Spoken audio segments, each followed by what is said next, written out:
Welcome to Dashing Dish. One of the questions that I get asked all the time is, how do I maintain a healthy lifestyle? So today I'm going to give you a sneak peek into my daily routine, and I'm going to share some of my personal favorites and also show you how I kind of plan out my day to show that you can live a healthy lifestyle and truly enjoy it. Today's menu includes cookies for breakfast. You heard me right. Cookies to start the day. A cauliflower pizza bake that makes a delicious filling lunch, and baked jalapeno chicken and Parmesan, zucchini, and tomatoes to round out the day for dinner. Dessert, you ask? Of course. How about some rich and creamy hot cocoa? I'll be sharing all my secrets for staying healthy, all while enjoying the food that we love, coming up.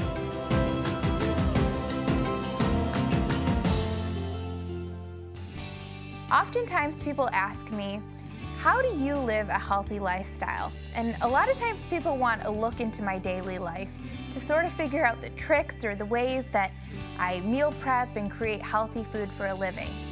And a lot of times I think that people think I do some sort of extraordinary thing in order to live a healthy lifestyle, but really it's just everyday, simple, consistent choices that play out over time. For me, being healthy is a combination of taking care of my body and my soul. So when it comes to eating healthy, I would say that I eat healthy about 80% of the time. I still have treats, I still go out and have ice cream from time to time, but I love to create recipes that nourish me and my family at home. As far as taking care of my soul, I start every single day with God's Word. And then all throughout the day, I stay in communion with Him. And really, that's as simple as it is. It's just everyday choices and living a life of balance. So today, I'm going to share a look inside my daily life, including some of my personal favorite daily eats.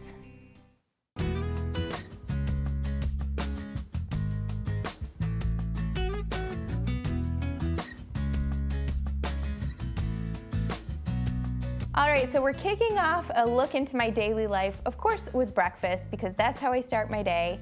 Every single day I wake up and I usually have a really big jug of water with, of course, a cup of coffee and then a little something to eat. So usually that little something to eat is something before my workouts. It's not too heavy, not a full breakfast, but just enough to tide me over until after I'm done working out or whatever it is I'm doing, playing with Maddie in the morning.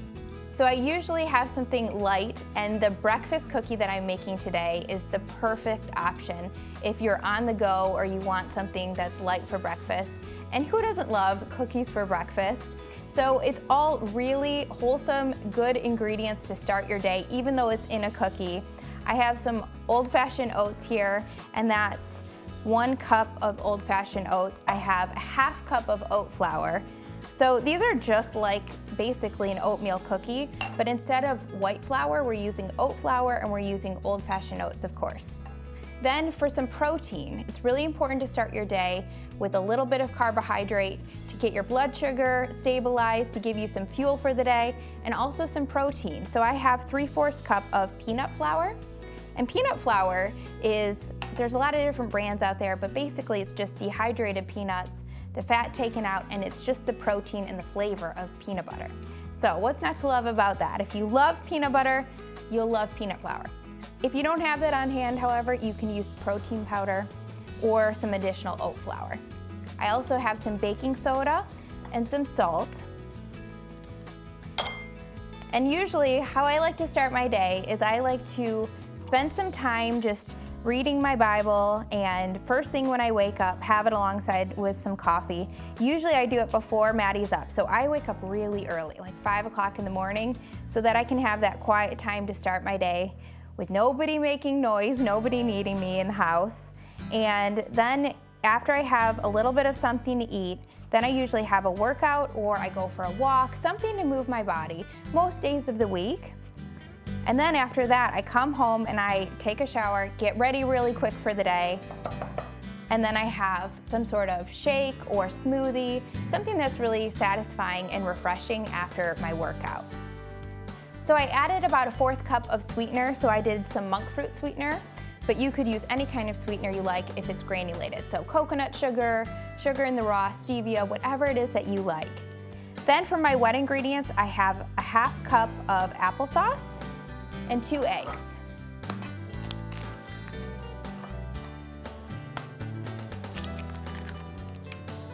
Then I'm just gonna stir this up until it's well combined. And what I like to do with these cookies is really anytime I bake, I like to do a double batch. And that way I'm not baking, all the time, because everybody in my house loves these. Sean, Maddie, myself, so they go really quick. So sometimes I'll even triple the batch, and you can see how easy they were. And then I'll just throw them in my freezer, and I'll pull them out whenever we need a quick breakfast or even a snack or dessert. So this looks good. You just want to get it so that it's combined and it looks like cookie dough. Then we have our chocolate chips. And you can use any kind of chocolate chips or nuts or anything. Cranberries would even be good, dried cranberries in this. It looks just like an oatmeal cookie, but it does have that peanut butter flavor because of the peanut flour. That's looking great.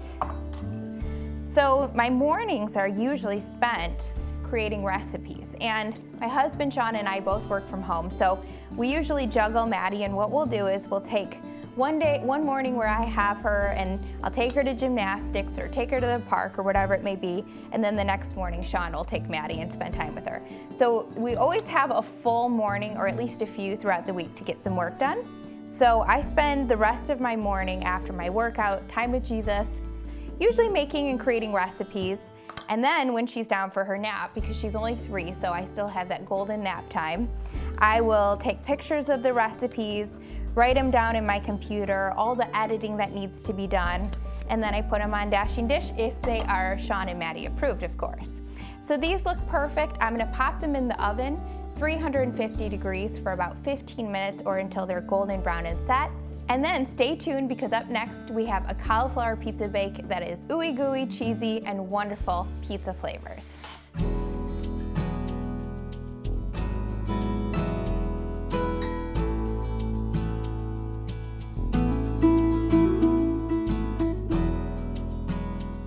Okay, so now we're on to lunch. And usually when it comes to lunch, I like to make something that is a big batch prep. So how I do that is Saturday or Sunday before the week begins, because lunchtime is super busy in our house.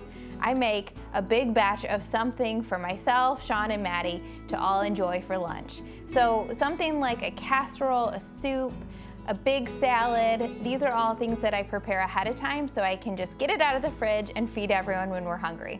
So this is a perfect example of a big batch prep meal that I would make for lunches ahead of time. This is my cauliflower pizza bake with chicken.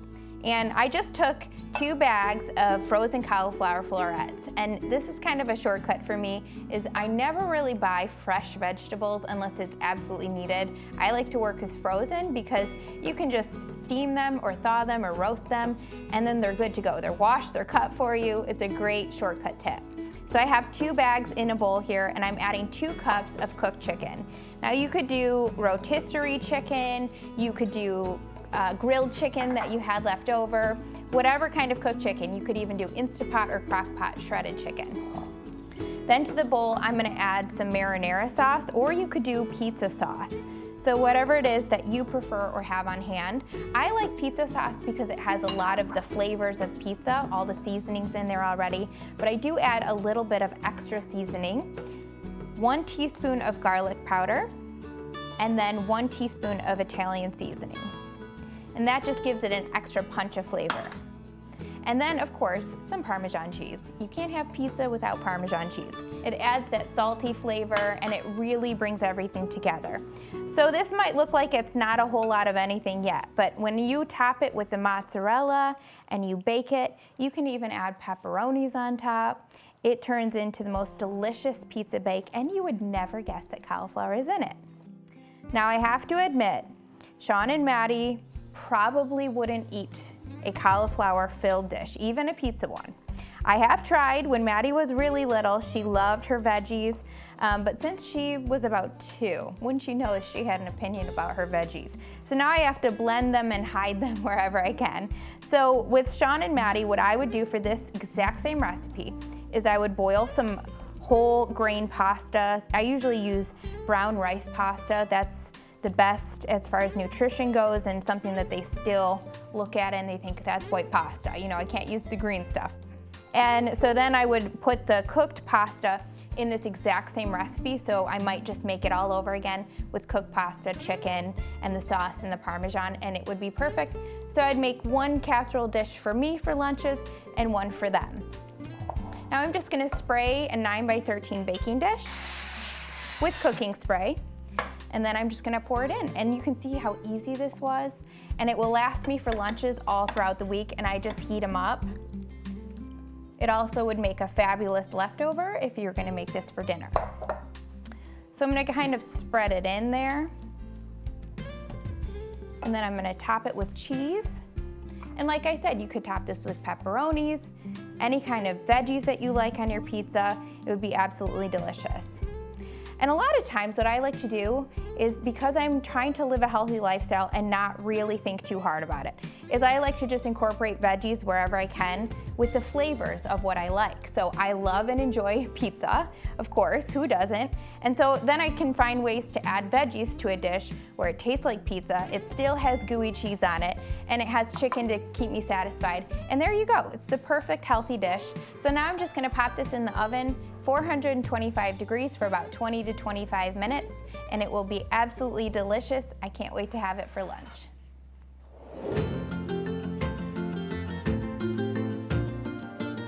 Coming up next, eating a healthy, balanced diet doesn't have to be boring.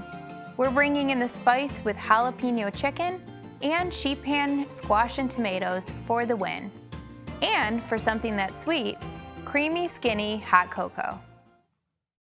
The recipes from today's program are available at dashingdish.com with thousands of delicious, clean eating recipes, hundreds of easy-to-follow workouts, plus a custom grocery list and meal planning tools. There's plenty to love about the Dashing Dish membership. Start your free 2-week trial today using code CTVN at checkout. Find everything you need for your journey to health with a Dashing Dish membership. Use code CTVN at checkout and start your free 2-week trial today.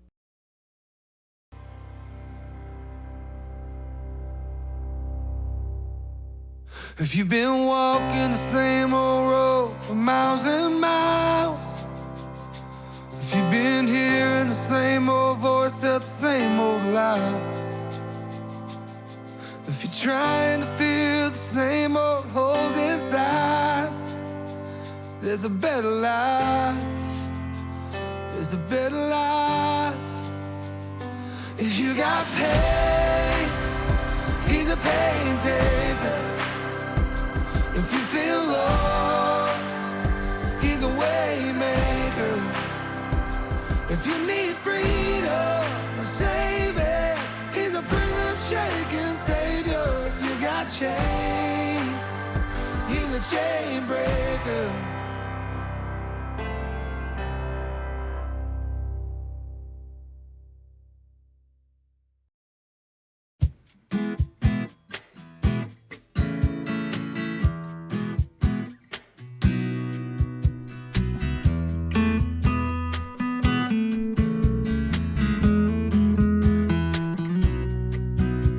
It's so easy, but it looks, what is the word I want to say? Not luxuriant. It looks luxurious. It looks gourmet. Segment 10. Okay, so now we're on to dinner. And for dinner, I make quick, easy, healthy meals. Usually, most of the time, it's just something that takes under 30 minutes. So this is my jalapeno chicken, and it is one of the top recipes on Dashing Dish, and you'll see why. It's so easy, but it looks absolutely gourmet. So I just have about 1.5 pounds of chicken here. They're 2 really big chicken breasts, so it doesn't matter how many breasts you have because you're gonna pound them out. And I just put them in a Ziploc bag, and I take a meat pounder and go ahead and pound them. So what that does is it tenderizes the chicken, but it also makes it even thickness so that it will bake throughout. I think a lot of times people are a little intimidated to bake chicken because you've had a bad experience. It's usually dry and tasteless and bland. But if you pound out your chicken and you add a really delicious topping, it sort of seeps into the chicken and it comes out really juicy and flavorful. So I'm gonna put my chicken breasts in a baking pan, and if you have, let's say, 4 people that you're feeding, you could cut them with some kitchen scissors, or you could just serve them as is, and you can just cut them with a knife right before serving them. Then I'm gonna make the topping to go with this chicken, and I have all of my ingredients here, so if you had a really busy day and you didn't even have time to measure, you could honestly just whip up the topping without even measuring these ingredients. It's so simple and you can't go wrong. You just want to take a half cup of Greek yogurt, or just somewhere in that ballpark. Add 1/4 cup of Parmesan cheese. Again, if you don't even have time to measure or even the brain capacity at the end of the day, sometimes I'm with you. You just kind of throw things into a bowl and you just spread it on some chicken breast. Anyone can do that. Then a 4-ounce can of diced jalapenos, but if you have kids at home and you like it more mild, you could do green chilies. Just gonna stir that up real quick. Then I have some bacon. I don't have the time to cook bacon and crumble it, so I just have some bacon bits, and I get organic or nitrate-free bacon if possible, a little bit better for you. And I'm gonna just kind of eyeball this. I'm gonna do about a 1/4 cup of the bacon. You could always top it with more later on. And then 1/2 teaspoon of garlic powder. And so this adds a lot of flavor. This is where the jalapeno bacon chicken comes in, is this topping. And I think that one of the things for me that is such a time saver, and also it just rescues me so many times when it comes to my busy weeknights, is just planning ahead at least what I'm gonna make. Even if I don't pre-prep anything, I don't cut anything, wash anything ahead of time, then at least knowing a plan for the week is really key. So just having a grocery list, a meal plan written out, even if you just have your dinners planned out, it can really save you a lot of times from just grabbing something from takeout or eating something that's not as good for you. And I'm telling you, this was so easy. This was about 10 minutes. It'll bake for about 20 minutes, so that's a 30-minute meal right there. Then I'm gonna top it with some extra cheese here. And this is something that everybody will like. And like I said, you could even do some mild green chilies or leave them out if you're serving this for kids.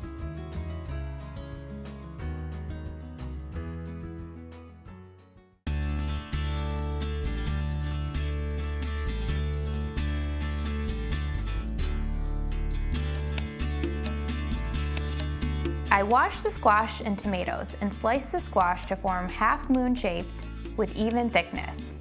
I slice the tomatoes in half. I spread the squash and tomatoes evenly over the sheet pan and sprayed everything generously with cooking spray. I sprinkled the seasoning and Parmesan cheese over the top of the squash and tomatoes. I sprayed it once more with cooking spray to ensure an even golden brown topping, and placed the pan in the preheated oven for 30 to 35 minutes, or until the squash and tomatoes are roasted to your liking. Enjoy as a side or with any of your favorite main dishes. We all have seasons of life that make living a healthy lifestyle more difficult. When food choices, exercise, and caring for our bodies takes the back seat. One of the things I believe can be extremely detrimental to our long-term pursuit of health is having an all-or-nothing mentality, which can set us up for a downward spiral. Decide going forward that something is better than nothing and choose to focus on the good.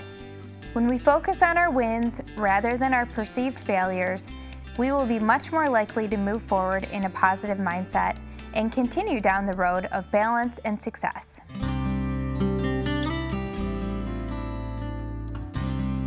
What does a successful day look like to you? Oftentimes when I get into bed, I run through my to-do list and I think about all that I checked off for the day. Our world measures success in so many different ways.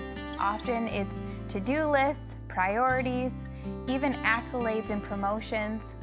And although those things aren't bad, does it really matter to the heart of God? Oftentimes when I think about what matters to God's heart, I think about how He told us to become like a little child. When I think about my daughter Maddie, I think about all that matters to her is to be close to me. She studies me, she looks at me, she wants to be close to me, and she wants to be just like me. When I think about the things that matter to God, I think about how the more time that we spend with Him, the more successful we are at all that we do. And that true success, at the end of the day, is coming close to the Father's heart.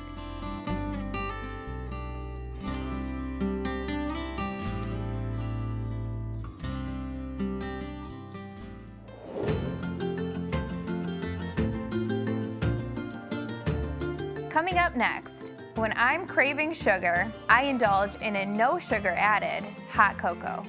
Rich, creamy, chocolatey, it hits the sweet spot every time.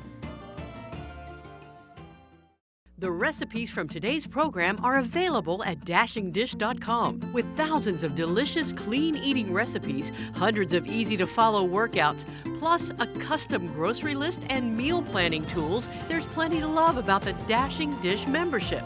Start your free 2-week trial today using code CTVN at checkout. Find everything you need for your journey to health with a Dashing Dish membership. Use code CTVN at checkout and start your free 2-week trial today.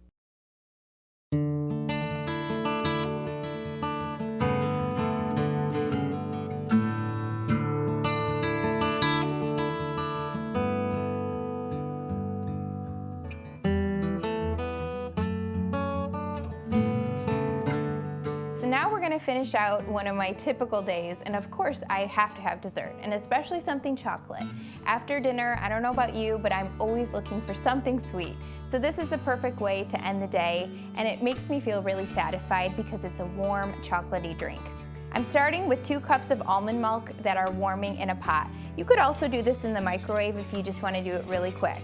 So I'm just heating it over low heat just until it starts to have a little bit of steam coming off.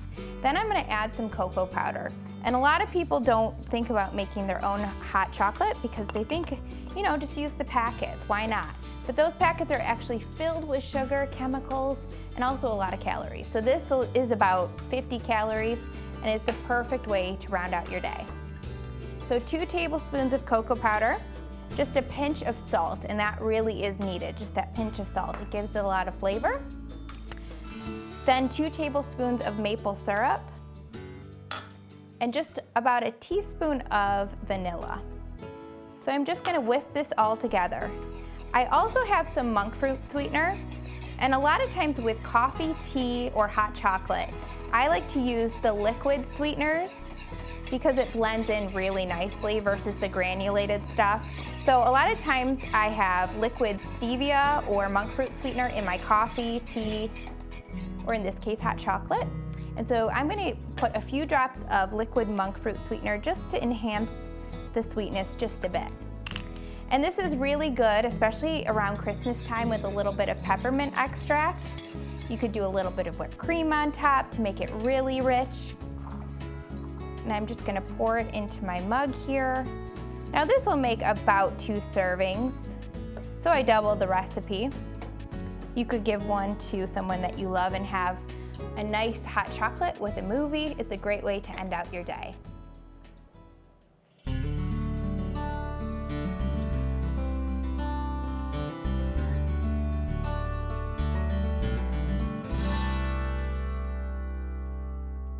Well, I hope you enjoyed this look inside a day in the life and that it provided some inspiration, but also gave you some motivation and encouragement that eating healthy can be really simple, it doesn't have to be complicated, and it can be really delicious.